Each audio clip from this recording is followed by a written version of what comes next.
Abaticola and Ferrari discuss everything. With Matt Abaticola. Son, your ego is writing checks your body can't cash. I'm sorry I ruined your New Year's Eve party.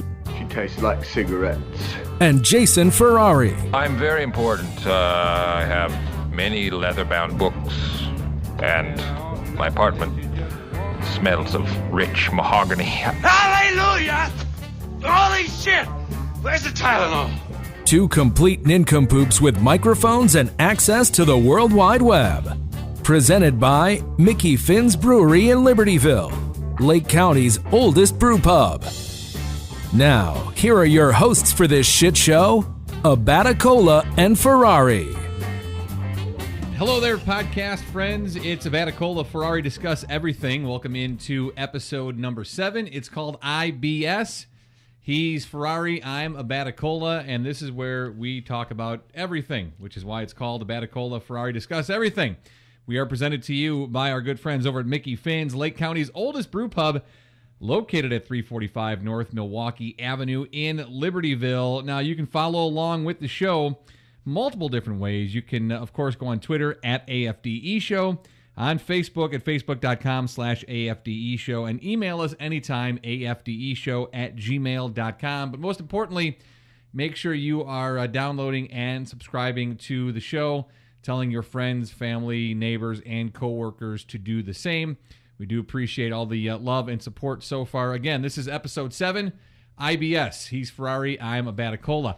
Saw a really cool story the other day, Jay, about one of the greatest movies and really one of the most popular franchises of all time, about Rocky and Sylvester Stallone.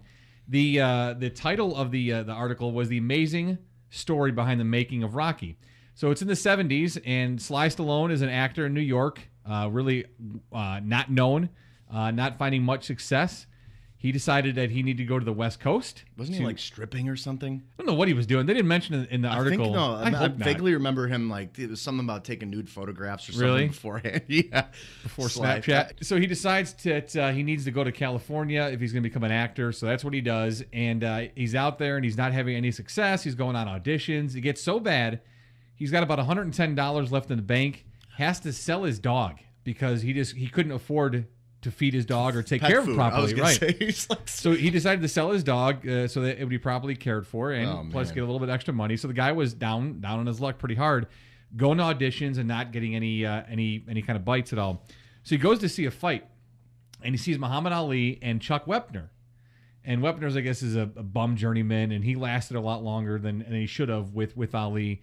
And Stallone gets inspired watching this boxing match, and he decides to start writing Rocky. Was this in, like, what, 73, 74, something yeah, like that? Yeah, because I know it came out in the year I was born, actually. I think 75, right? I think so, Rocky, yeah. So he writes this script, and he's continuing to go on auditions, and he's on this one audition, and he doesn't get the part, but he shows the producer the script he's writing. It's about 90 pages long, and they really like it. So they invite him back, and they're talking through this script, and they say, yeah, we really like it, but we don't want you in it. But we'll give you $360,000 for it. So he's like, all right, I got to think about it. What do you think what would $300,000 be like now? In the early 70s? Yeah. So like millions? Oh, it had to have to be, yeah. Millions? Over $1 million, yeah, all right. So 75, Rocky.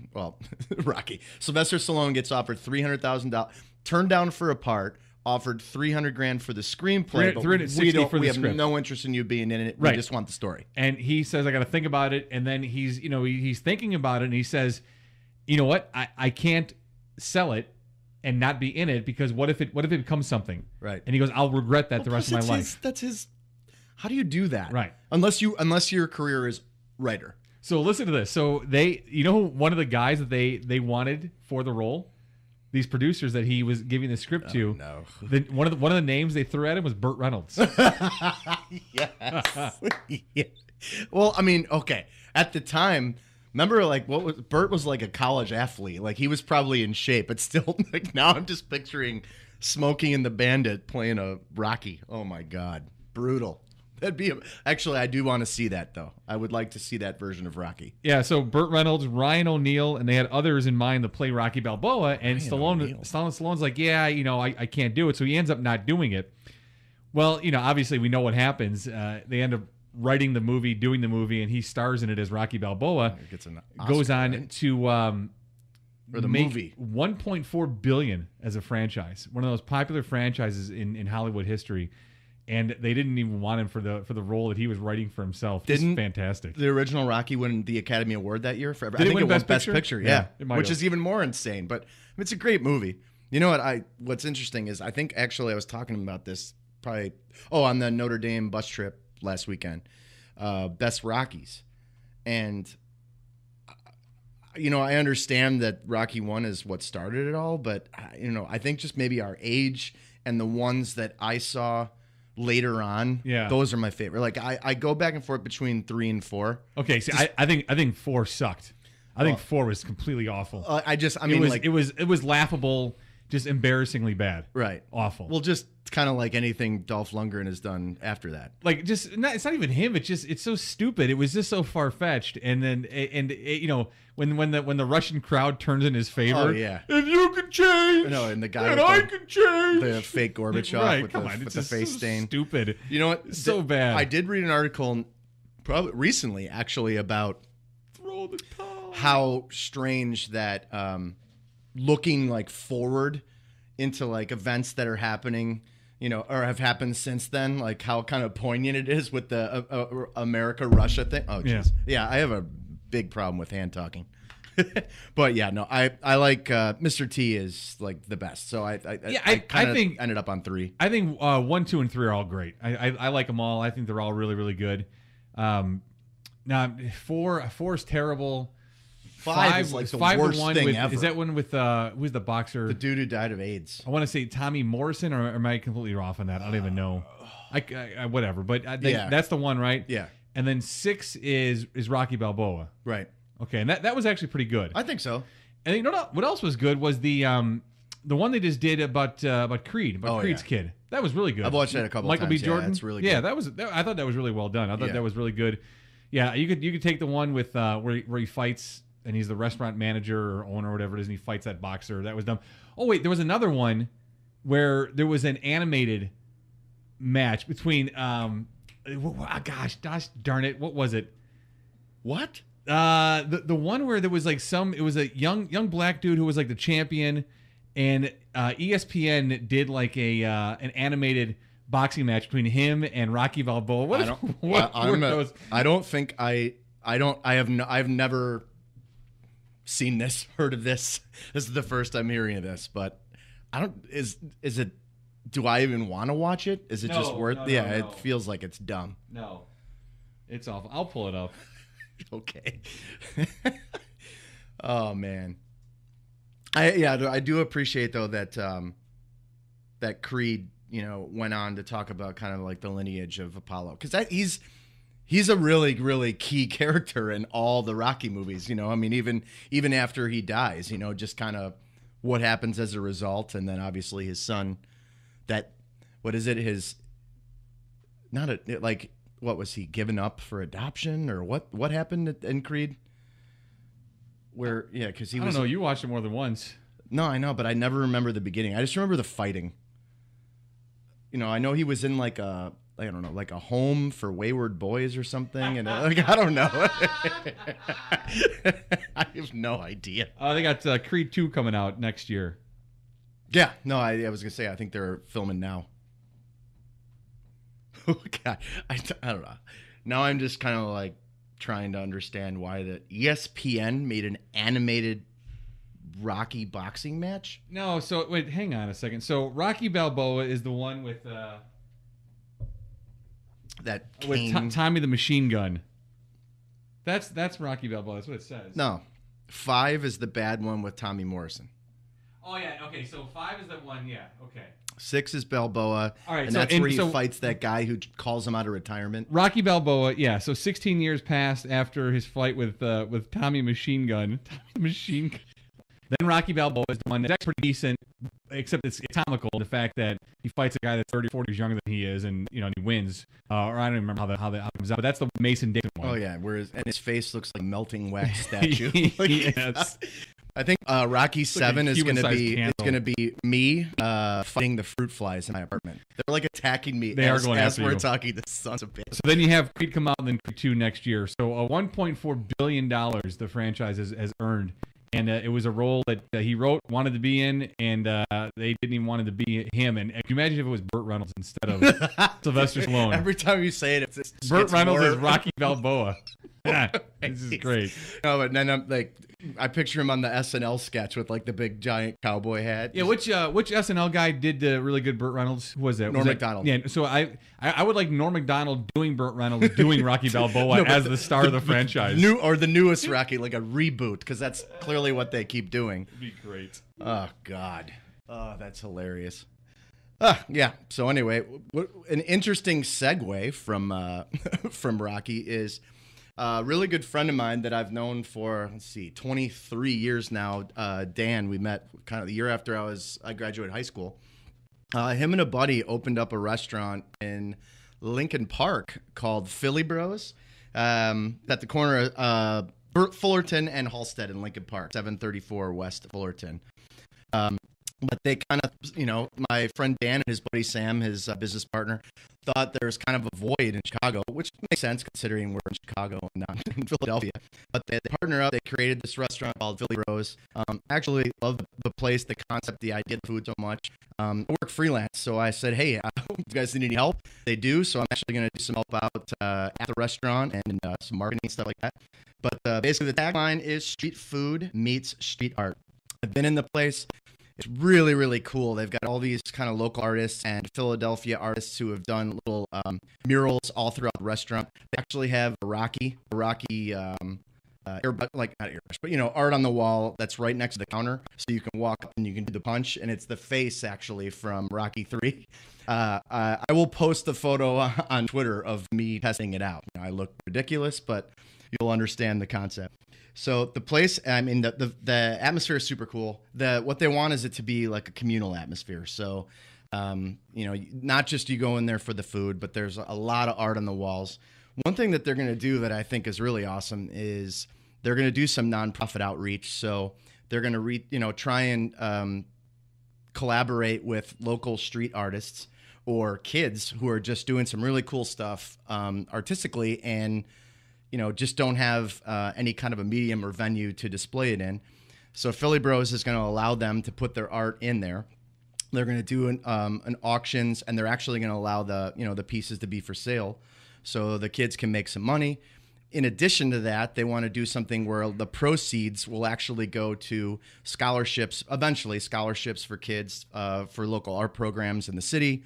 Or art supplies or anything of that nature. So, I mean, all that stuff is kind of in the works and ongoing. Clearly, they need to open first before any of that happens. As far as the food, I've tried a lot of stuff on the menu. The Philly cheesesteak, the Philly chicken, all that stuff is awesome. They went to Philly and researched for like 6 months. Went to every single one of the places. Even some of the places have now since closed their doors, but I mean, the places that originated the Philly steak sandwich, and now they also have some cool modern takes on stuff. They even do like a burger where they put the burger out, they chop it up like a Philly steak, and then put it on the Philly steak bun with the cheese. Oh man, the desserts. I don't know about you, Matt. I'm not really like a big dessert guy. It's kind of not I usually eat so much food, I don't have room for the dessert. Yeah, I've never been much of a dessert. I mean, I'll partake, but it's never a purpose to get one I would never. I don't order go one, anywhere specifically for dessert, but I've tried some of their desserts. Oh man, they have deep fried Oreos. They're basically going to do deep fried everything, not to be confused with the deep fried butter and the Big Al story from last week, but deep fried Oreos, deep fried brownies, deep fried ice cream. I mean, oh God, I've tried a couple.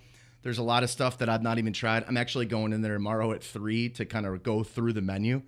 So I'll probably need some kind of, stomach medication after trying it all, but I don't care. I'm actually looking forward to it. So anyway, more details are going to come. The grand opening is actually September 16th. That is Saturday, September 16th. And they're going to be doing a lot of cool stuff for the grand opening. Obviously, serving food is the biggest thing. But they're also going to extend kind of the grand opening throughout the week. So they're going to be doing different food specials, doing giveaways, doing promotional stuff. It's going to be super cool. The address again, 734 West Fullerton. All of the social media info, find them on Twitter at MyPhillyBros, on Instagram at MyPhillyBros, Facebook.com/PhillyBros. They're working on the website right now. They're trying to incorporate some app stuff to it, so that's ongoing. But if you want any information, you can go to the Facebook page and find it there. And lastly, if you mention that you heard about Philly Bros on the AFDE show, from now through the end of October, they will be giving away something off of their dessert item for free if you mention the show. And I'm sure, considering it's going through the end of October, some things will change as they open. But that's my boy's restaurant. I'm going to be helping out. Super pumped. That's Philly Bros. And yeah, man, go check it out September 16th. Sounds good. Does that dessert, does that apply to us as well? Can I go in there? Like I heard about it on We better not be this paying. podcast. Is that okay? I don't know. We might get like a French fry and a napkin. I don't know. We'll see. Maybe even no French fry, just a napkin. Yeah, that's the kind of stuff we get. Now you were going through Netflix the other night and you came across something pretty interesting, and this guy is an actor that I like quite a bit, and he's been in some things that I've really enjoyed. I think a lot of people might think the National Treasure Love those movies are bad or kind of cheesy, whatever. I love think they're those. great, and I've seen both of them multiple times. The Yep. first one is far better than the second one, but still very easy to watch. And matter of fact, it's running right now on cable, and I've watched it a few times in the last few weeks. That actually or would bits and pieces definitely of it. follow. Oh God, was that episode 1? Yeah. Oh yeah. Even though you own it, it's on when it's on Yeah. TV. You watch it. Yeah, those two for sure. He's done a movie called, I think it's Family Man, where he plays he's a real rich guy on Wall Street and ends up going back in time, like what his life would have been had he stayed with like his high school sweetheart, maybe. Yeah, which is like what are the other two? Mr. Mr. Destiny, like stuff like that. Yeah, That was actually it was a decent movie. It was very watchable. I don't know if I got through that. What else has he been in? That's been good at least. Well, one of the things on Netflix, we're looking at the actual things, and I told Matt. Oh, Gone in 60 Seconds was Yeah, one that's excellent. it's great movie. Which is a remake too, but like they did a great job. Yeah. That whole cast was super cool. So Matt and I were texting last night, and at the time there were 15 movies on Netflix, 2 of which I'd heard of. I believe he said 3 of which he'd heard of.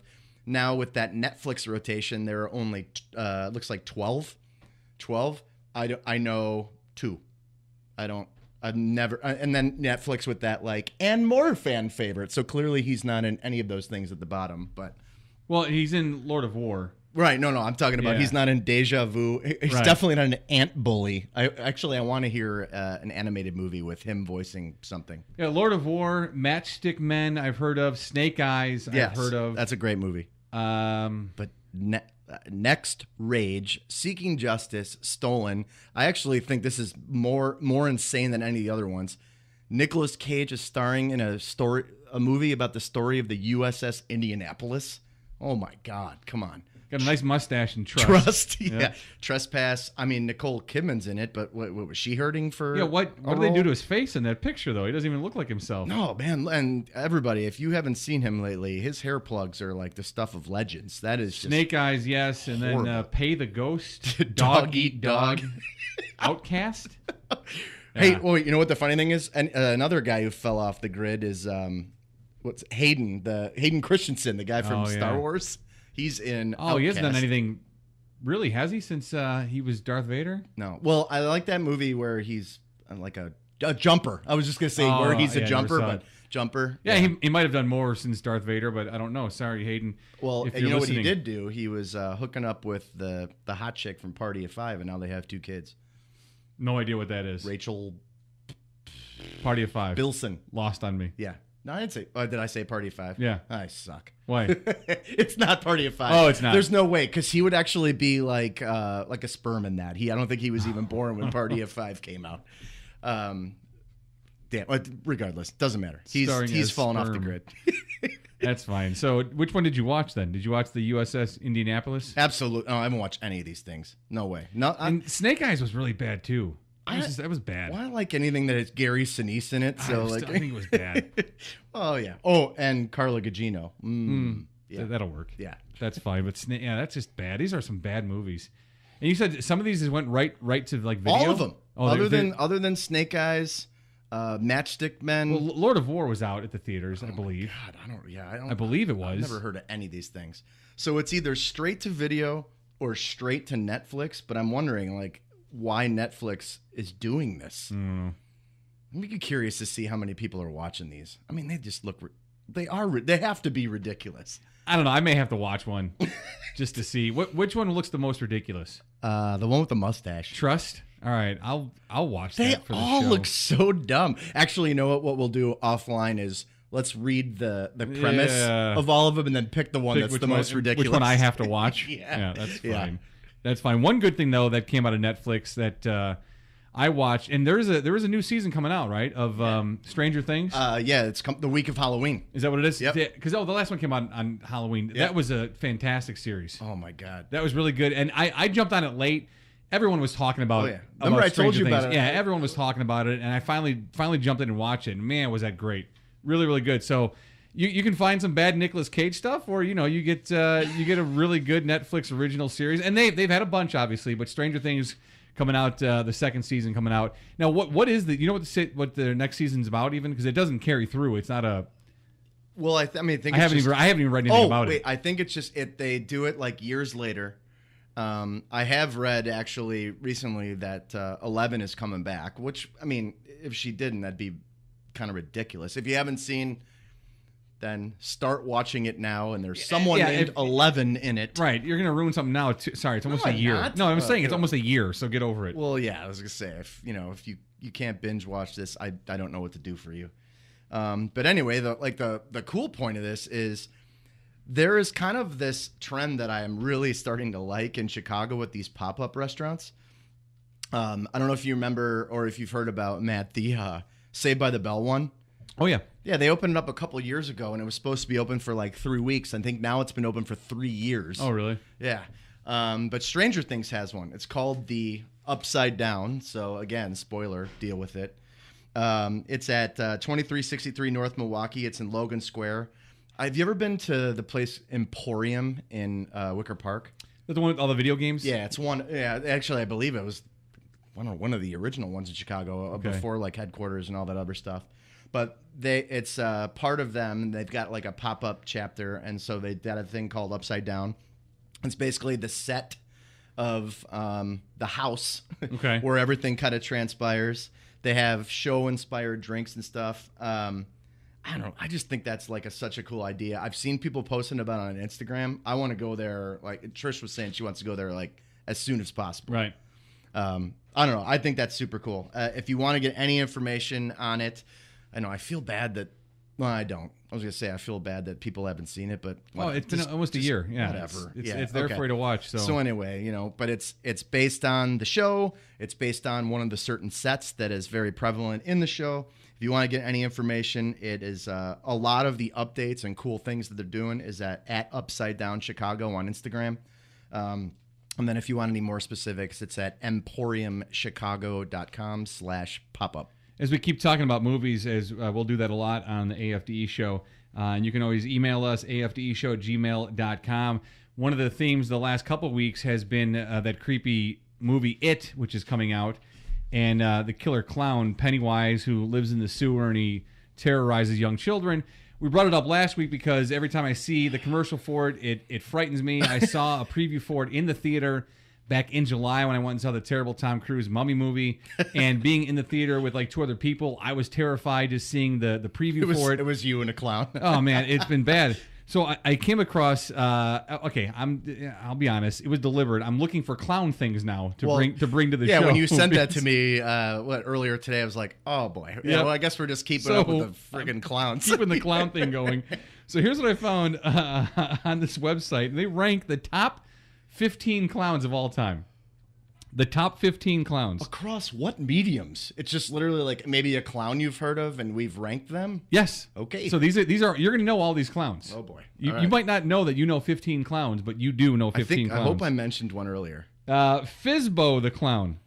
Fizbo, the weird gay clown. This is a Modern Family's Cam often startles his husband with his weird gay clown character. Oh, it's one of the characters in Modern Family. I can see the. I was gonna say otherwise I would not know who Fizbo is. So Fizbo, and I've never seen the show, so I don't know Fizbo, but he makes it in at number 15. Number 14, Bozo the Clown. Oh yeah. And everyone knows and loves Bozo the Clown. Were you ever on the show? I was never on the show. I did the show. I did the buckets. Did you really? Yeah. How'd you do? I got 4 out of 6, and I won some board games. Nice. It was good. That was a good. Do you remember the games you got or no? Battleship. Oh, nice. And Chutes and Ladders. Oh, those are sucks. Yeah. It's not educational either. It's just stupid, and it ruins parents' brains. Not a lot of our games back then were very educational. Number 13, Jackbox, who is the mascot for Jack in the Box, the food chain. Oh, okay. He was a clown, apparently. Looked like All right, so my guess is McDonald's is coming up then. Well, number 12 would be Ronald McDonald. I think he should be higher on the list, but, I mean, Ronald McDonald is one of the most famous clowns and actually does good things for sick children and the Ronald McDonald homes, but he comes in at number 12 in the ranking of the top 15 clowns of all time. Real quick, you just reminded me of something. So I went to Southern Illinois University, and the only place you can go shopping was Kroger or Walmart. Mm-hmm. And in the Walmart, there was a McDonald's, and they had Ronald McDonald sitting on a bench. And every time I went in there, one of us would take a photo with like a big giant summer sausage in his lap. Hey, apologies to what Matt was just saying about the charity stuff, but that's just the childish shit that I used to do in college. Number 11, Binky the Clown, who is apparently a TV character on the cartoon Garfield. Remember Garfield the cat? Yeah. Garfield would watch Binky the Clown on TV. Didn't he just eat lasagna? Yeah, but I've never heard of. I don't remember Garfield. Binky the Clown. I remember Garfield really well. Well, no, but I don't remember other cast members. Number 10, Krusty the Clown. Of course, from The Simpsons, and that's world famous. Number 9, Insane Clown Posse checks in at number 9. God. These are the top 15 clowns of all time. Number 8 is something I had to read about because I didn't know. Firefighter Clown. Good Lord, what is that photo? Yeah, firefighters are supposed to help you, not haunt you, but the Brave Little Toasters Nightmare in the 1987 animated classic gave us nightmares for weeks. So Brave Little Toasters? Yep, that's what the 1987 animated classic was called, the Brave Little Toasters, and apparently there was a character in there called Firefighter Clown, and he looks demonic. So was it a bunch of people like making Pop-Tarts, or is it a show about toasters? I don't know. All right, it's frightening, but he was number 8. Number 7 is Captain Spaulding. I don't know if you know Captain Spaulding. I didn't know his name, but I recognized the picture. Spaulding makes me think of Caddyshack. He's a foul-mouthed, cocaine-snorting clown from Rob Zombie's film House of a Thousand Corpses and The Devil's Rejects. He hits women and menaces children. He is Captain Spaulding. The cocaine-snorting clown checks in at number 7. Why does he have a rank? Jesus. He's terrifying. Wow. Number 6, the American Horror Story Cult Clowns. Oh, okay. I don't like. There's no explanation needed on that, but a clown cult. Yep. Yeah, that's kind of like the the National Clown Association. What was the union from last week? We have to look it back up. No, World Clown Association. The WCA. That's right. So it's global, friends. Number 5, and I think this should have been lower. I think this is a lot higher than Ronald McDonald, and it shouldn't be, is Jared Leto's Joker from Suicide Squad, which I thought it wasn't as good. Well, not nearly as good, probably because I'm just comparing it to Heath Ledger. Maybe we should just, I don't know, let's come up with like a derogatory rating system of like, we'll just call it like the clowns. You get 3 clowns, 4 clowns. That was terrible. Yep. If there's a top one, he gets like 6 clowns and 5's the top. Number 4 is Heath Ledger's Joker, which it should have been better. Seriously. But I see when you hear 3, 2, and 1, you'll see how they rank them, but it's not about the quality of the acting or the character itself. I think of him more as a villain than like someone who's doing parties and driving around. I think when they rank these, they rank them from like lovable to most terrifying. As we see the climb here, we see the climb. Which would explain why Bozo is away from all these. Right. Number 3 is Twisty the Clown, who was the clown killer in one of the seasons of American Horror Story. Okay. The only season I started watching, I haven't watched any of those. 3? It might have been 3. No. I think there's at least 5 or 6. Yeah, already? They might be going on to 7. Yeah. God, that explains how old I am. The season that Twisty the Clown was in, I just Google Twisty the Clown if you have no idea what I'm talking about. Yeah, I started watching that season, stopped watching on the episode they first showed this dude's face. I said, I'm done. Done. Deuces. Because I'm gonna have nightmares about this guy. Is that not the creepiest? Look at that. Oh my God. Right, and they introduce him to you on the episode like he walks out of some bushes and he's just there. Oh, and you're just like, I'm like, okay, Jesus. done. Not going down by bushes anymore. Well, I guess I'm taking an extra Ambien tonight. Right, a whole bottle. God. All right, and number 2 is Tim Curry's Pennywise. That's the original TV series where he plays Pennywise, which is in the TV series of It. Oh. And then number 1 is Bill Skarsgård's Pennywise, which is the new one coming out. It. So he ranks number 1 as the most terrifying clown of all time, and I've got no objections with that whatsoever. No. I actually mistakenly watched an audio or a video clip. Oh, God. Yeah. Awful. I think the only other video that I've watched that was worse was a video of what my back procedure was going to be before I had the surgery. Then It. I would put Twisty the Clown a little higher. I mean, he could be number 1 in my world because that dude is from a photo standpoint. Yeah, the mask that makes his mouth look like that. It's so creepy. You know, as you're listening to this, if you have a different computer, Google it. We don't want you to go away from the podcast, or just Google it after on your phone. But, dear See, Lord, the only issues I have with Pennywise the Clowns, even in the '80s TV series or the one coming out. Extremely terrifying. Lives in a sewer, but very clean for living in a sewer. Like he should. He's a very bright white. Yeah, like he was bleached white. Oh yeah, I was gonna he's say. Very clean. His yellow suit should be dirty, untarnished. So like Pennywise, you saw the picture there of Twisty the Clown. Yeah, Twisty is dirty and grungy, and he looks like he looks like he just came out of a fire. Right, and he's got people's body parts and like on him and fluids and whatnot. Where Pennywise looks very very clean for a clown that lives in a sewer. Clowns. Oh no, we can't. We have one more clown to talk about. Her name is Kim Kardashian. And this story you have, Jay, from Instagram, because you do follow her and you love her. No, I don't, and I believe the Kardashians are a complete waste of oxygen. And actually, before you got here, my wife said, "When are they going to go away?" Never. I think they all have their own TV shows now. They're like you can blame Ryan Seacrest. Yeah, they are awful. But there's a lot of social media backlash. Kim Kardashian the other day posted a photo. It's just kind of funny to say this, but she posted a photo that's going to be in an upcoming book. It was of her naked up in a tree wearing nothing but hiking boots with stars over the old nippies. She is awful.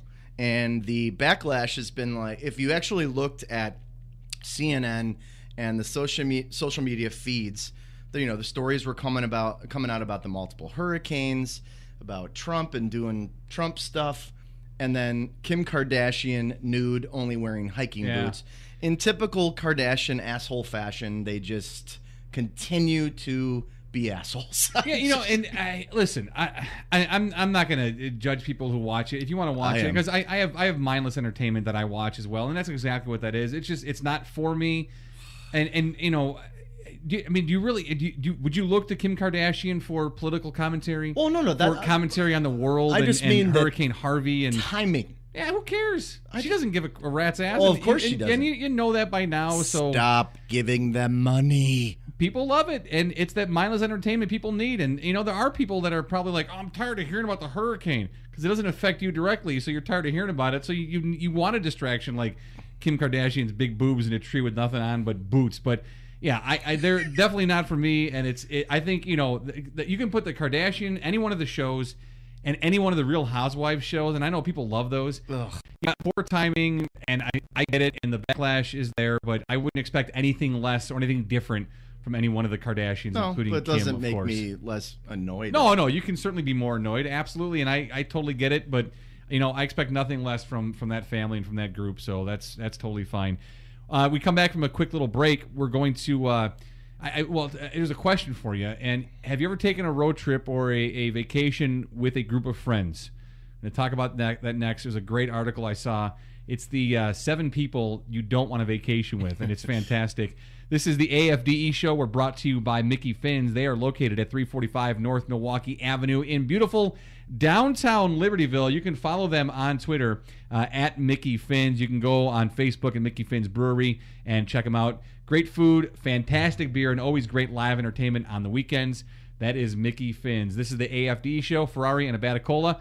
You know what? We discuss everything. I don't want to go to Wally World. Clark, under the circumstances, I wouldn't mind if we just went home. In retrospect, it seems like a pretty bad idea driving out. It's been one disaster after another. Maybe we can try it some other time. I think you're all fucked in the head. We're 10 hours from the fucking fun park and you want to bail out. Well, I'll tell you something. This is no longer a vacation. It's a quest. It's a quest for fun. I'm gonna have fun and you're gonna have fun. We're all gonna have so much fucking fun we'll need plastic surgery to remove our goddamn smiles. You'll be whistling Zippity-Doo-Dah out of your assholes. All right, welcome back into the AFDE show. Batacola, Ferrari, discuss everything. Hope you enjoyed your break there. Hope it was as fruitful for you as it was for us. Again, follow us on Twitter at AFDE show. Actually came up with some show topics for episode 8 while in the kitchen. So, And I think earlier a name for episode 8, too. Oh, yes, we did. Yeah.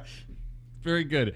This is episode 7, I.B.S, the AFDE show. We're brought to you by Mickey Finn's. It's Lake County's first brew pub. They are the best, located at 345 North Milwaukee Avenue. Check them out online, and you can see their lineup for weekend entertainment. Always have live music, fantastic beer, and, of course, delicious food as well. So, Batacola, Ferrari, discuss everything, episode 7, I.B.S. Told you before the break, Jay, you've ever taken a vacation or a road trip with a group of friends, and I came across an article on GQ, 7 people you should never invite on a group trip. And I thought it'd be fantastic. I wanted to just share it with you and just get your natural reaction to it. So some as poor you bastards took these people on a trip before. Well, they didn't realize they were taking one of these assholes Right. on the trip. Yeah. So here, if I could just get my old Google machine here to work. Here we Oh, go. interwebs. All right, number 1. Now remember, these are the 7 people you do not want to invite on a group trip. Number 1 is the control freak. Okay. The control freak. Now these are all self-explanatory. This might be me. No, But no, no. you Planner. can. You can, I don't you control can think shit. of someone who just wants to control everything. Yeah. The time you leave to and has a schedule for it, and you've got to be on time, and you can stop 15 minutes and have lunch here, but you got to get back on the road, Yeah, and that's aggressive. yeah, that's real aggressive. So the control freak. These are 7 people you should never invite on a road trip. Number 2, the loud sex havers. So that's the couple that is really aggressive and loud. They want you to know that their sex life is alive and well. Okay. They're the loud sex havers. Forgetting Sarah Marshall. Where they're competing. Oh, I'm having so much. That's the best sex ever. Oh no, I love but Russell Brand, I really don't know what just happened. I love him in that and I'm movie. I not think excited he's to be a fantastic. part. That's where I kind of got. Other than stand up, I never seen him act before. Oh, speaking of this, real quick, of stand up, and I'm probably new to this because I don't watch a whole lot of stand up, but I've never seen George Lopez do stand up. Have you ever seen him do stand up? Yeah. Okay, he's a special out on, I think it might be HBO, one of the cable channels right now. First of all, I never knew the guy was as foul-mouthed as he was in his stand-ups. Oh, definitely. Because I've only seen him on sitcom TV. That's the same as all those guys. I mean, think about Bob Saget. Cosby was the only clean one, but Saget is. Yeah, well, yeah, no, he's terrible. But I hell. knew of his stand-up before. Yeah. I mean, not before, Right. but as he was famous. No, whatnot, but Lopez is well, not he was super. he was funnier than I expected him to be. Yeah, I think I was reading reviews about this new stand-up special. Yeah, and he kind of got out of his, because you watch the other ones and it's just Mexican jokes. Yeah, but there was a great thing about being Mexican, and he was like, people want you to go back to Mexico. He's like, I'm 4th generation. He goes, I don't know anyone in Mexico. He goes, I would walk down Mexico, and I would just be walking around going, man, I don't know anybody here. And I love. Hey, I think I know you. I think you meant to say to Mexico, right? Or you were on Mexico Street. Yeah, to Mexico. walk down. I just walked down Mexico. And he was like, he was me going back to Mexico. It's like taking a lion out of the zoo who's been in the zoo his whole life and putting him back in the jungle. And he makes a lion roar, and the lion pisses himself. What was that? Okay, that's pretty funny. I don't sound like that. But I don't know if it's more funny coming from you or him. No, it's great. All right. It was really funny. All right, so back to this. 7 people you should never invite on your vacation. So you have the loud sex havers, the control freak. This is a great one. The couple on the rocks. Oh, that's just gonna constantly fight drama, the whole time. fighting and the drama. whole time. Yep. Yeah. Oh man, it's so great. Oh God, So well, true. I've never actually had them with me. I've seen them on trips. All right, the perma swiper. So the guy that's always on his apps on his phone and constantly just doing that, doing his apps and his phone. So me and you go on vacation together, and you on your phone. I'm not always on my phone. Yes, you are. I'm not. Okay, but maybe you're not swiping app. Oh well. Yeah, maybe so maybe the dumb apps. Yeah, this dumb. Yeah, definitely. Yeah, not the ones that this is talking about. This one, the next person is the person who's already been there. So wherever it is you're going, it's the guy that was already there. Is the one upper on there? Yeah. Because it's no. Yeah, but but that's it's like the same a one thing. upper. Right. The next person is the person who loves drama. Well, yeah. This last one is great too because, you know, this immediately I thought of Bernstein when we were going on a road trip anywhere for work. This was him. And number 7. These are 7 people you should never invite on a road trip or a group trip. Is the workout shamer. The guy that no matter where you are, how long is the guy that has to go work out. Oh, okay. He's got to go work out. I understand that for a second, but yeah. I'm I have to go really hit the gym in the morning. Gym.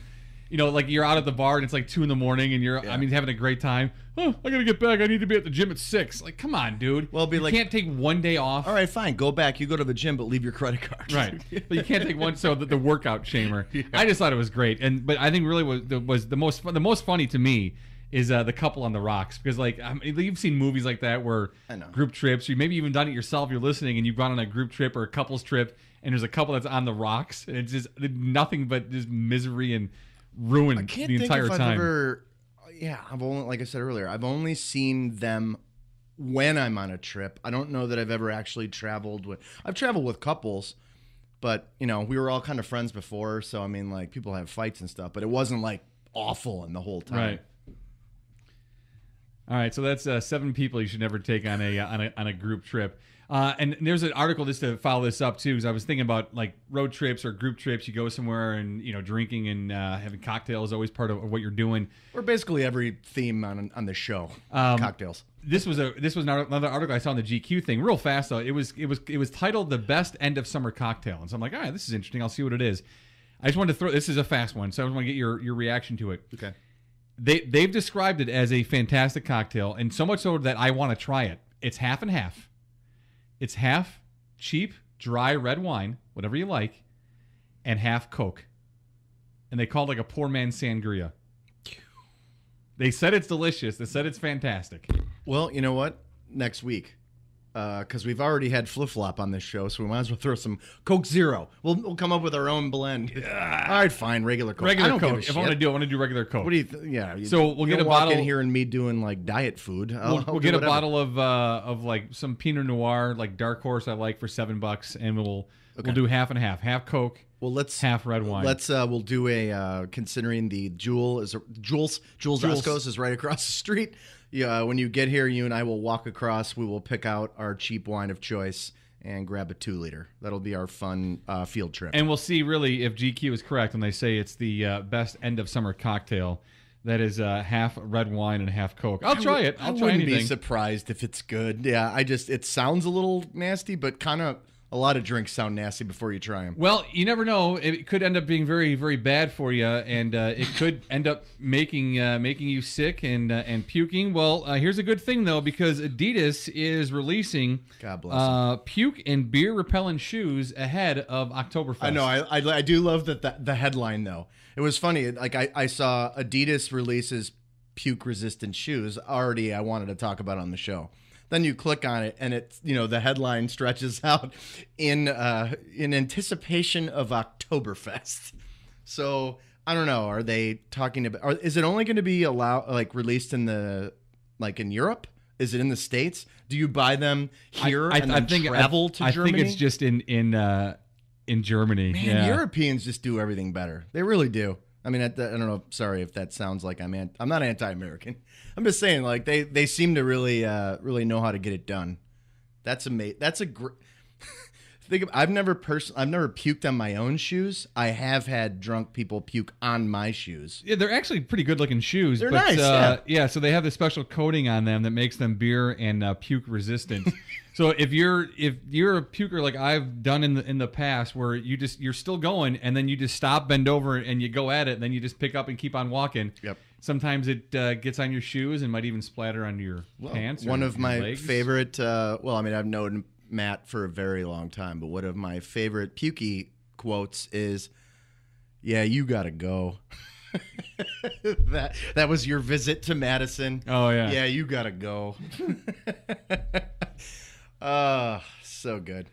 Well, so if you're going to be over in Europe or you want to order online, and I'm sure I couldn't even imagine. I didn't say anywhere. I didn't say anywhere a cost, but if you want puke resistant shoes and puke and beer resistant shoes, I should say, then you can get your Adidas, and then you can have at it in Oktoberfest and puke all over them, and they'll wipe right up. I feel like the cost is irrelevant. Like that's one of those things where you're like, yeah, I just gotta get it.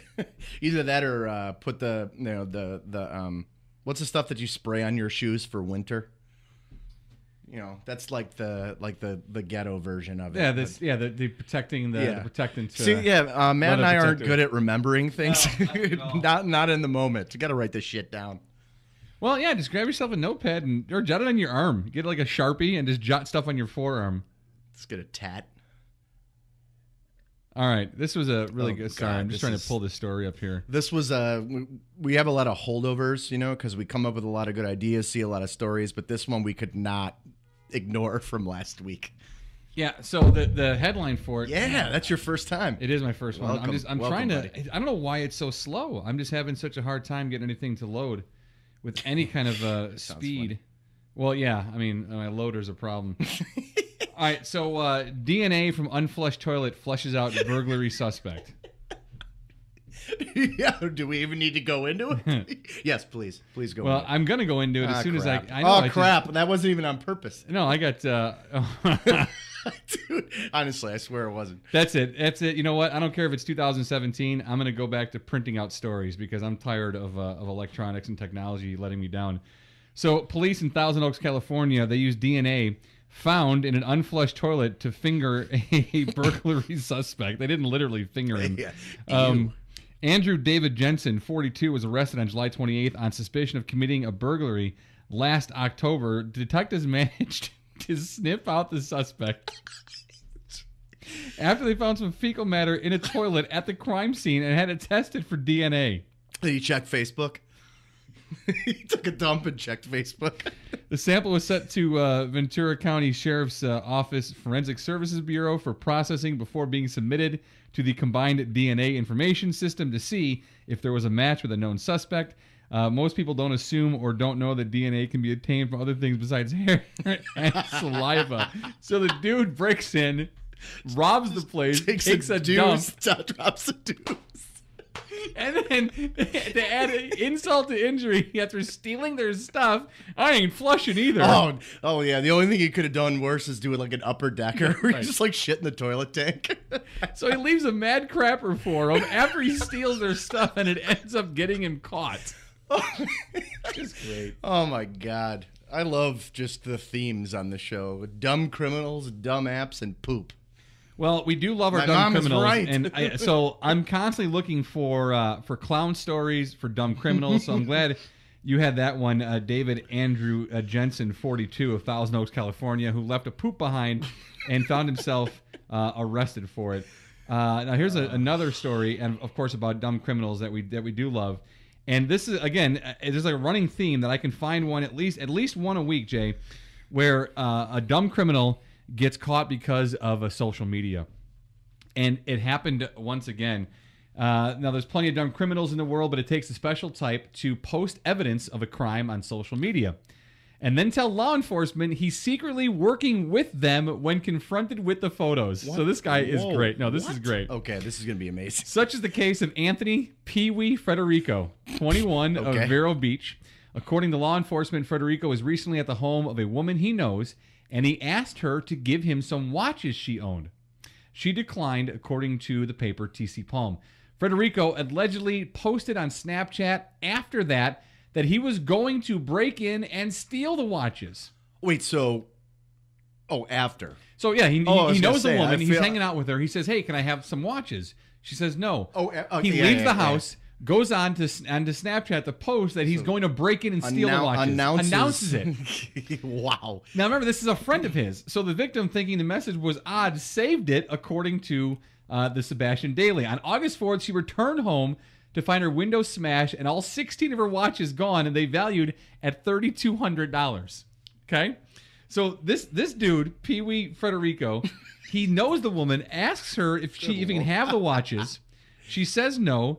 He goes home, and he says he's going to break in and steal the watches. She gets home one night after being out. All of her windows are broken, and all 16 watches at $3,200 are all gone. And then looks at Snapchat. Right, so he's not done there, and either am I. Oh, man, this is really going to start to irritate me. The internet? Yeah. Well, I don't... It's just, now I can't even do anything with it, and the story, of course, I got... So that's it. That's it. I'm printing from now on. Okay. I'm printing, so I have... It's like when I first started at the Score. No, this is one of those pages where the ads dominate the thing, though. That's why I don't use those anymore. I'm just going to print. Okay. Well, anyway, I'll tell you the story. But it reminds me, when I first started the Score, I would have like a 3-hour solo show, and I would get in like 6 hours before that to do prep. Yeah. And I would print out like I would have 200 pages just printed, and I would maybe get to like 1/100th of anything I even printed. Right. Then it got to the end where I was doing 5 or 6 hour solo shows, and I would walk in at 1:45, the start of the show, and just be like, all right, I got this guest, and I got these things in my mind. Right. Let's turn the mic on and go. You get better at it. Well, maybe not. Who knows? Hey, I know you. Show. I think so. So anyway, Frederico, so here's what happens. He then goes home with the stolen watches, and he posts more pictures of him wearing the watches. Oh my god. Okay. So he does an intro to the segment and an outro to the segment. Oh then the friend, who is a friend of his, sees it on social media, tells the police that, hey, my watch were stolen. You should check this guy out. So they go to question him. Okay. And so the watch he was wearing in his picture that he posted on social media, he had taken off and was in his pocket. So when confronted by the police, he takes the watch out, and it's the one that was described as one of the watches that was missing. The watch he was wearing in the picture. So they have the picture. They confront him with the pictures. He takes out of his pocket, and he tries to tell the police officers that he was helping them to recover the stolen goods. So the cop looks at him and goes, all right, well, if you were helping us and helping your friend recover the stolen goods, A, why did you still have them? And B, why didn't you contact us? And the police, in his report, he just writes that Frederico stood silent. Yeah. Yeah. Well, he's baffled. Yeah. I got nothing. Nothing. Great. I mean, he's writing the police report out, and it just ends with suspect stood silent. I kind of feel like multiple, like this is our 7th show, and we've talked about stupid criminals, how social media is kind of controlling and making us dumber, and now this is our 2nd criminal caught by being an idiot on social media. So, I mean, social's good for some things, but clearly it's bad for others. Yeah, that's fine. Well, so, which leads right into from our dumb criminals into this week's edition with Jason Ferrari of Dumb Apps. Okay, so I mean, so our basis for comparison, our best is still car matey, right? I mean, that's your number one. So that's our number one as far as your number one. They're all dumb. Yeah. But that's the most useful of the dumb. Oh, okay.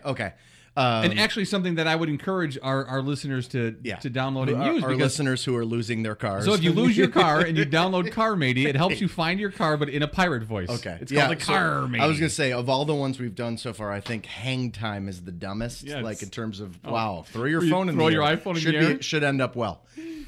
So what's funny is Matt and I have talked about how I'm like, I wonder if we're going to end up running out of dumb apps. I don't think so. This is now the, 4th or 5th week, and they just keep getting dumber. So we'll get started. First one, I guess in order of dumbness out of these 5, is called harmonica. I mean, I don't think I need to explain it more than you just hold the phone up to your mouth and pretend you're playing the harmonica. Now, does it make harmonica noise? Like sound like it? Like if someone wasn't able to see you, would they think you're playing the harmonica? Right. So if the audio isn't on, you're just an idiot trying to blow into the side of your phone. If the audio is on, it plays harmonica noises, but you're still an idiot blowing into the side of your Pretty phone. much. Yep. And I guarantee, like think of the harmonica. So people are like sliding their phone side to side like they're eating corn on the cob. Like you look like an idiot. I guess maybe if you have a young lady in your life that's really impressed by the harmonica, you pull out the harmonica app, you turn your back to her, and she thinks you're playing the harmonica. So if your idol is the guy from Blues Traveler, Yeah. you're in, and she's just getting a or, treat. If that's what gets your significant other all hot and bothered, Cool. you got the harmonica app. Play this. Yeah. Okay. All right. Next. You know what turns me on, baby? The harmonica. Said no one. Turns ever. everyone on. Yeah. All right. So the next one is called Beer Opener. Oh boy. Yeah, just as dumb as harmonica. Yeah. But this is their tagline, and this is why I thought it was amazing, because clearly beer opener, you get it. But this is what they said in their marketing. Experience the joy of opening a cold, refreshing beer without the inconvenience of actually consuming beer. Oh, shit. This happened to us last week. Why Damn, is that an inconvenience? I don't know. I mean, if you are inconvenienced by drinking beer, you're not going to want the beer opener app. Right. Because you never have a desire to open a beer. I mean, I was reading it. So let's say that maybe you can't drink beer anymore. Maybe you've chosen not to drink beer anymore. This would be a great app for you because you want that enjoyment of that sound, but you don't want to open it because you don't want the temptation, or maybe you shouldn't. But the description. Yeah. Experience the joy of opening a cold, refreshing beer without the inconvenience of actually consuming beer.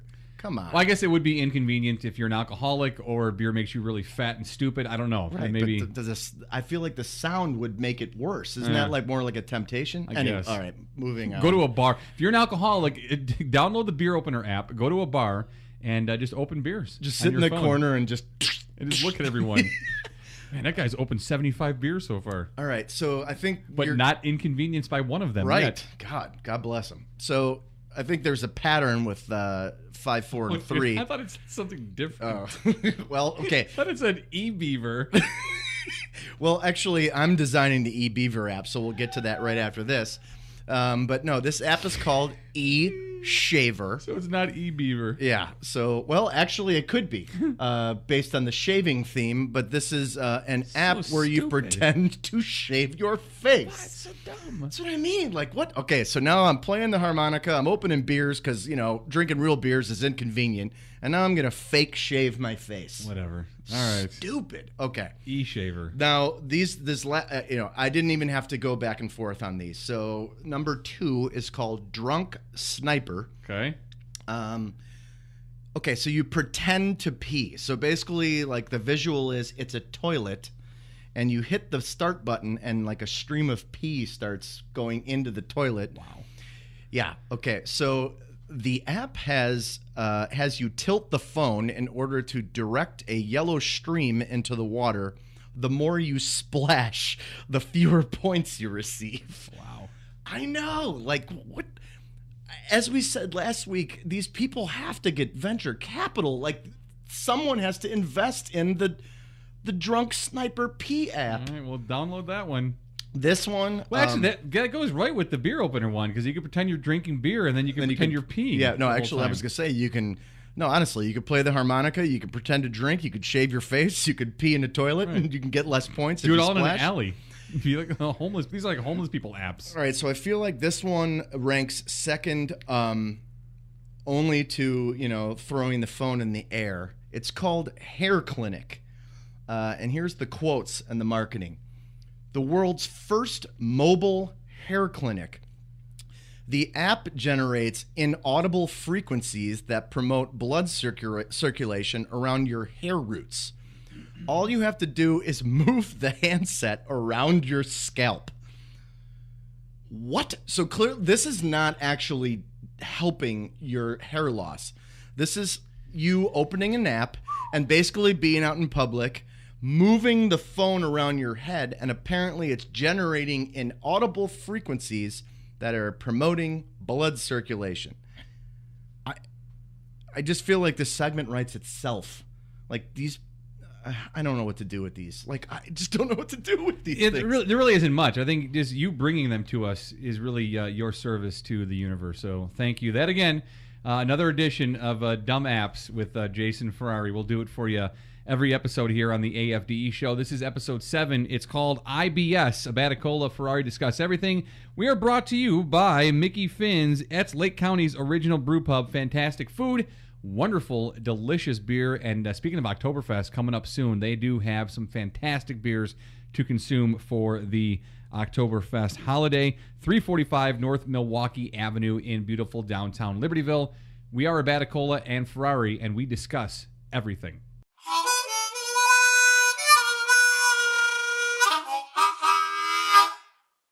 Welcome back in the final segment of episode 7, I.B.S. Abaticola Ferrari Discuss Everything. You can follow along at AFDE Show on Twitter, on Facebook, at facebook.com/AFDE Show. Email us, afdeshow@gmail.com. We, of course, are brought to you by Mickey Finn's, Lake County's first brew pub and the best, located at 345 North Milwaukee Avenue in beautiful downtown Libertyville.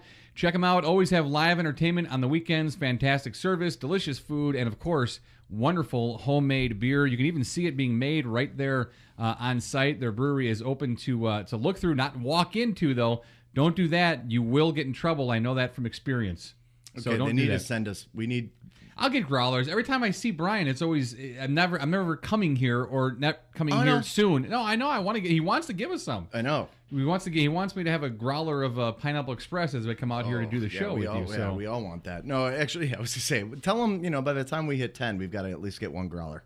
We will. It's partly because of needing to headbutt the microphone. See what happens when I mock our sponsor. Right. So thank you very much to Finn's for being a part of the show. We do appreciate it. All right. So, as mentioned last week, we have a brand new segment sponsor, and we went into kind of the whole lineage of our friends at Will's Northwoods Inn, located at 3030 North Racine in Chicago, basically right in the Belmont-Sheffield area. Awesome place, been going there for years. Super pumped that they jumped on as a segment sponsor.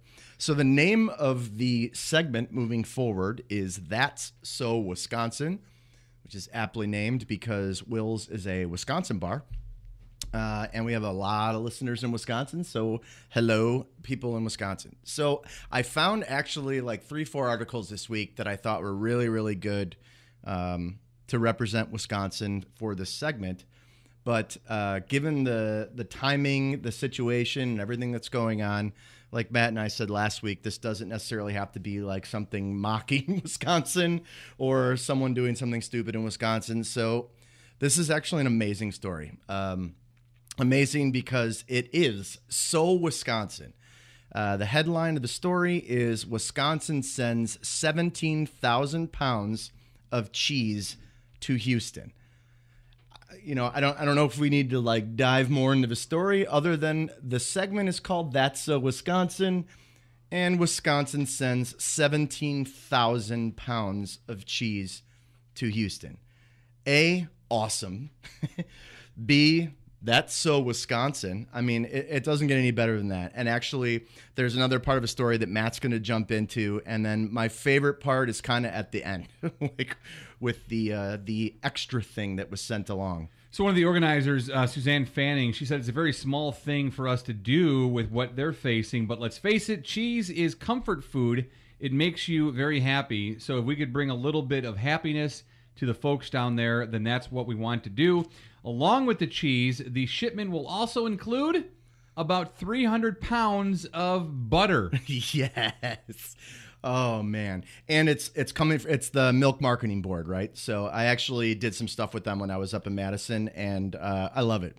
17,000 pounds of cheese, and what was it? 300 pounds of butter. Nice. And so actually that truck should be arriving down in Houston actually today, which is Thursday as we're recording. Monday as you're listening. If you're smart, you listen right away.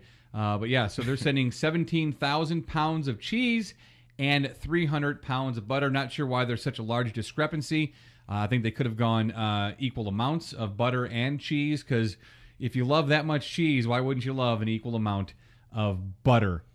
Yes, so Thank you very much to Will's Northwoods Inn for being a segment sponsor. That's So Wisconsin. If you want to get any information about any specials, anything that's going on at Will's, the website is willsnorthwoodsinn.com. And again, it's 3030 North Racine in Lakeview. All right, so tell me about this story. There's a reality show, and as I hear the state of Wisconsin, I just automatically and immediately think of friends that I knew that went to the University of Wisconsin. I just think of dudes, and I think of dudes eating lots of butter and lots of cheese. And what better way to be a college guy, a frat guy, and to have fun? And maybe you have like a frat atmosphere at your workplace. Maybe that's what you do. The fratmosphere, and wearing a toga. Like we just did that. What better way to celebrate being a bro than wearing a toga? So this reality show. It really is for you, probably. For Not me, for you, but yeah, for you personally. listening generally. This is so me. Yes, we've definitely had a running theme on bro activities, bractivities. I guess we started. The bromades? Yes, we started last week. Oh, God. So my cousin actually sent me this link, and I'm so glad he did, and so sad he did that this actually exists. The headline is New Reality Show Bromans Sends Bros Back to Ancient Rome. I do like the last part of it. Suggests downfall of mankind. This is off the Nerdist website. Super funny stories. But yeah, Matt, this is a show, a reality show, where a bunch of bros pretend that they're in Roman times. I just feel like we keep finding things that are so dumb. Like, I don't want the theme of our show to be like, here's the things we've found that have made us dumber. But there are way more things right now that are making us dumber that are out there. Yeah, no, it's true. But here's the point of it is that it's again, it goes back to what we were talking about earlier in the episode I.B.S. about the Kardashians, and is that mindless, dumb entertainment. And this is another one of those opportunities where you can just be stupid and drift away. And you know what, we're all guilty of it. Maybe I shouldn't speak for everyone out there, but I'm definitely guilty of it. I have dumb, mindless TV that I'll just drift away to at times, and I use it as a way to decompress or just kind of get my head cleared and just kind of focus on really nothing and just watch. This is a great opportunity for that. If this is the only thing you do, if that's the only type of activity you participate in, then yes, there is an issue. I've been reading more lately than I have been. I would maybe read 4 or 5 books a year, which is barely anything. But I feel like you're increasing that. No, I read every night now, and I've books that I have to read, and books that I'm reading, and books that I'm being encouraged to read and suggested to read. So I read every night. So it's not just a mindless dumb TV, but this is certainly one of those things. And again, if you're going to do it as a little release, fine. This certainly qualifies for mindless dumb activity. New reality show, Bromans Sends Bros Back to Ancient Rome. Just, wow. And I see something like this, and I'm like, why aren't we on TV? Why aren't we on TV? I feel like I do I'm starting to appreciate the theme of tonight's show, where all we need to do is read the headlines. Bromans? God. You know what? You actually just reminded me of something. You said that, we all do mindless activities. Right. But you also mentioned that sometimes you need to, listen to something that helps you decompress, helps you kind of unfold from the day. But I guarantee I would rather do what you did back in the day, listen to the sound of a box fan, than to watch bros pretend that they're in the Roman times. Like, what the... Who is in these rooms? Yeah, that's what I would do on the train on the way home after the radio show. I couldn't listen to talk, and I didn't want to listen to music, and I downloaded an app that it just played, and I looped it, the sound of a box fan. So just that white noise, and I would put my earbuds in, and I would sit on the train for the hour and 10-minute train ride back to Libertyville, and I would listen to the sound of a fan because I needed to decompress and just get away from sound. I couldn't sit without anything on the train because the silence bothered me, and then if I was in a loud car, the talking would irritate me, or people being noisy would bother me. Well, also, was anyone ever silent in the silent car? I've never. Oh yeah. Oh no. Oh my God, yeah. I've never experienced that. Then you've never. When I would took Metro during rush hour. No, time. BNSF. I would do that, and I'm like, what times? I would never take it at random times. I would take business it rush morning hours? Oh dude, man, people are aggressive. No. No, people, if you're in a silent car and you start talking, there's at least 3 people. Hey, silent car, stop talking. Oh, yeah, do it immediately. Is it weird that I just pictured like a car full of mimes? It's just, they're all doing the window thing. All right, Matt, before we move on from this segment, can you read this right here? Because that is amazing and it encapsulates how dumb. The final 3 there or the middle one? The one that's in italics. Oh, okay. Okay, hang on a second here. Wow. Is this serious? Yes, that's the show. Look at the thing. Google Bromans, and it's like a bunch of shirtless idiots dressed like, people in the Roman times. But that the Romans gave us roads, viaducts, and basic sanitation, but Bromans may be their greatest legacy.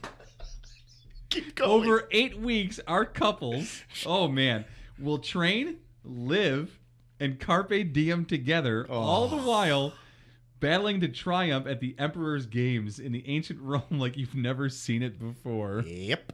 Wow. And God, how great is a lot of stuff that Matt and I do on this, like we kind of plan on our own and then merge the ideas. But carpe diem is something that's actually coming up. That was actually one of our tweets today. So yeah, Bromans. Moving on. Terrible. Yeah, that's fine. Bromans. One guy who's definitely would not participate in Bromans is Chargers franchise quarterback Phillip Rivers. He and his wife, they have they have 8 kids. I know. I saw that when I read the article. Yeah, ages 2 to high school freshmen. And at least for the Chargers' first year in Los Angeles, Rivers is deciding that he's going to commute back and forth. He's not going to uproot his family. It's 80-mile drive. Well, yeah, because it's not actually L.A., right? Right. It's not. Yeah.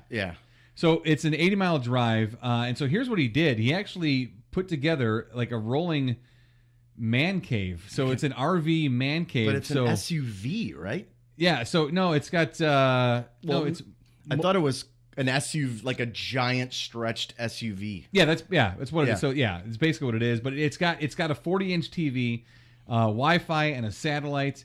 Obviously, it's big enough and where he can accommodate his 6'5" frame, and he's comfortable there. He watches game film, and his backup quarterback Kellen goes with Clemens, him. Yep, yeah. Kellen Clemens rides up with him.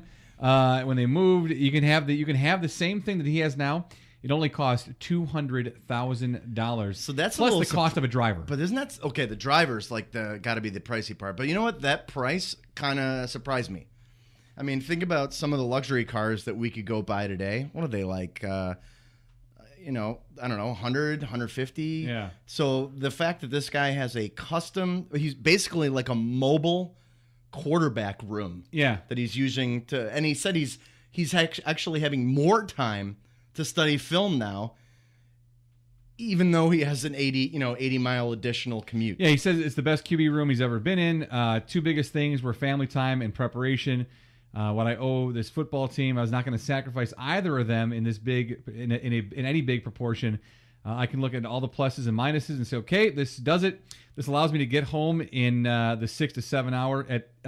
This allows me to get home in the 6 to 7 hour, which is when I got home the last 11 years. It allows me to watch all the film that I've watched before. He acknowledged that if he were younger, he and Tiffany would have moved their family. But as Rivers, who will turn 36 in December, noted he's on the backstretch of his career. His current contract runs for only 3 more years. 8 kids. So he gets all of his film work in on the drive back home, and he's still home at the same time for his 8 kids, ranging ages 2 to 14. But I like that his backup goes with him, because that's basically, it really is like the quarterback room.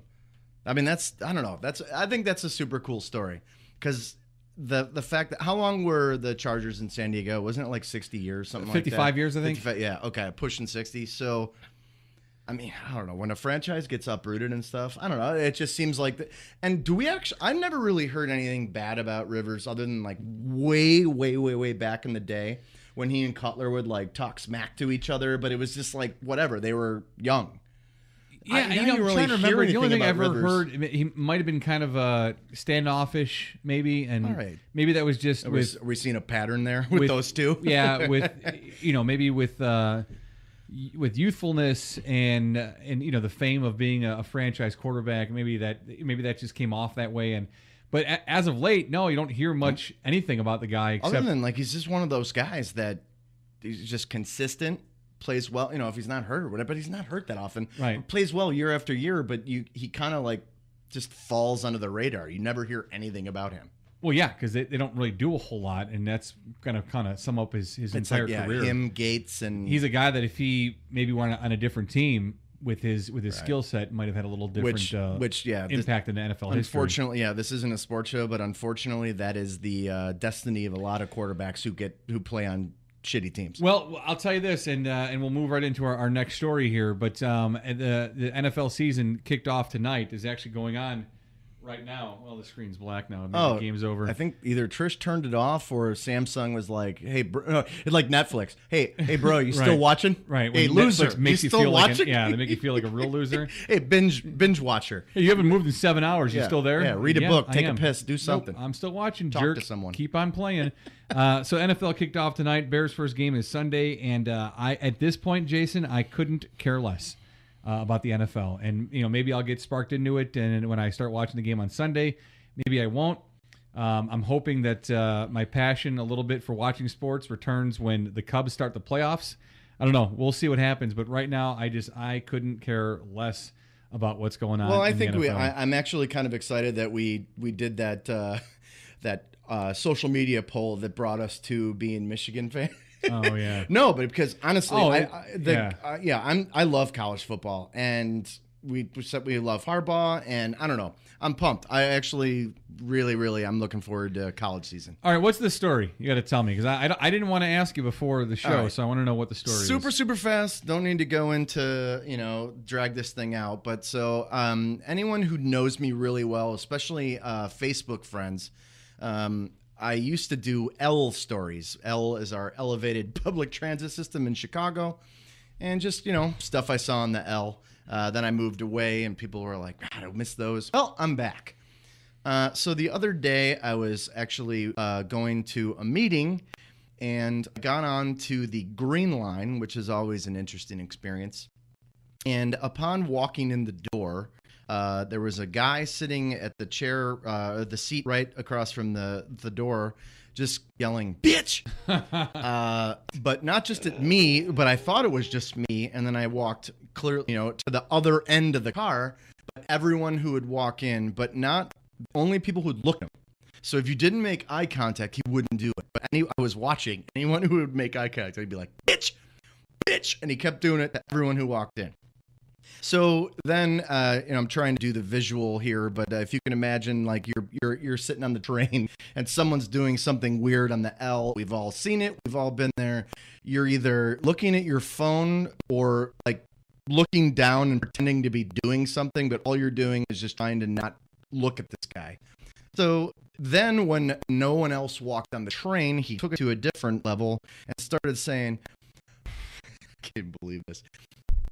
Yo, motherfuckers, I got AIDS. You're all getting AIDS on this train. You're all getting AIDS. And then... Oh, the AIDS train. Yeah, so that's cool. And then, people are still trying to avoid the situation. You mean like help for people in need? Like he had Yeah, I don't think he was aiding anyone. I think he was talking about the HIV. And then when, he got done with that tirade, he went back to the bitch, because we stopped.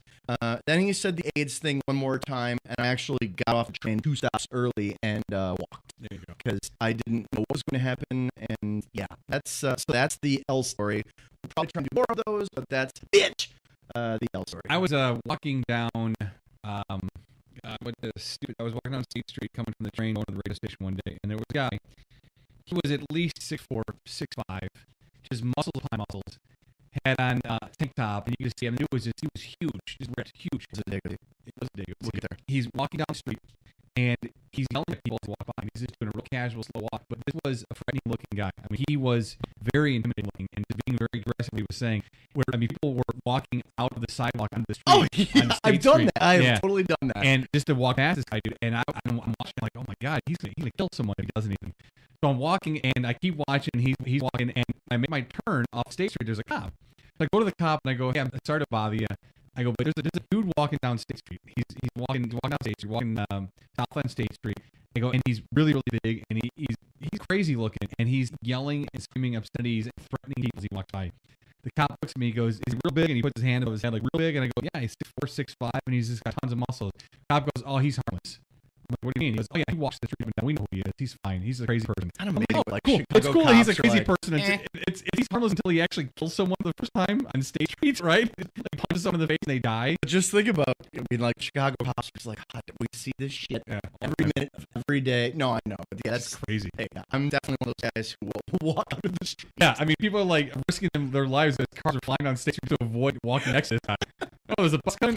Crazy guy. I'll go with the bus. Oh, God. So, all right, so look forward to Jason L's stories as the episodes move on. Yeah, they'll get better. So, we had a lot of really, really good feedback to our karaoke roulette segment a couple episodes ago.